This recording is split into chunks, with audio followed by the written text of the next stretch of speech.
Less than a month to the kickoff of college football season, and Nevada's coach Jay Norvell looking to build on last year's momentum.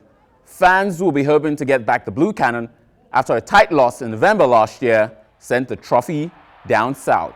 Of course, it's an entirely new team, still a lot for them to figure out in practice, which began last week. Perhaps the biggest thing to figure out, who starts at quarterback. 3 options, but nothing decided yet. Coach Norvell taking his time to evaluate his options. Malik Henry, Kristen Solano, and Carson Strong will each be hoping to get their name called on opening night. But right now and every day till kickoff, it's all about making the strongest case for themselves.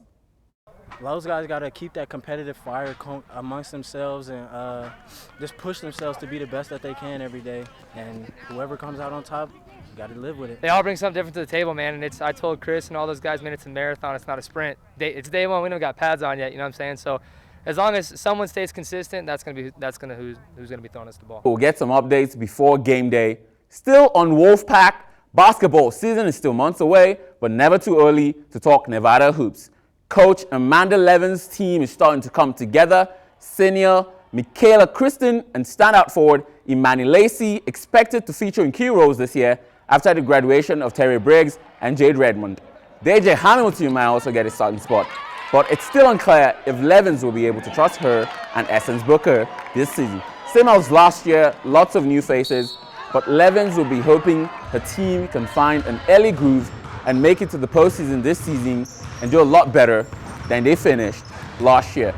Here's the full roster, lots of competition for places in practice. It will be intriguing to see if Levins gives the transfer upper class women minutes over the returning sophomore class. We'll have more on the team and a full feature story later this week.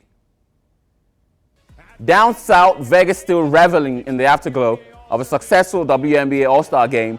The Las Vegas Aces, Aja Wilson, led her team against Washington's Elena Donadal and her squad. Undrafted first-time All-Star Erica Wheeler owned the first half with 6 threes to pace Tim Wilson.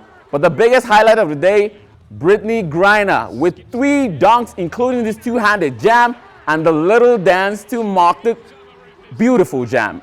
Second half, intensity picks up, and Nneka Ogwumike got Team Deladon within 3 with just 41 seconds left, but Wheeler was in her wheelhouse. This 3 winning it for Tim Wilson, 129-126, and Wheeler earning All-Star MVP. And I use my mom as my motivation. I lost her when I was in college to cancer, so I just keep moving because I know she's watching me more than ever. So this one right here for you, Mom.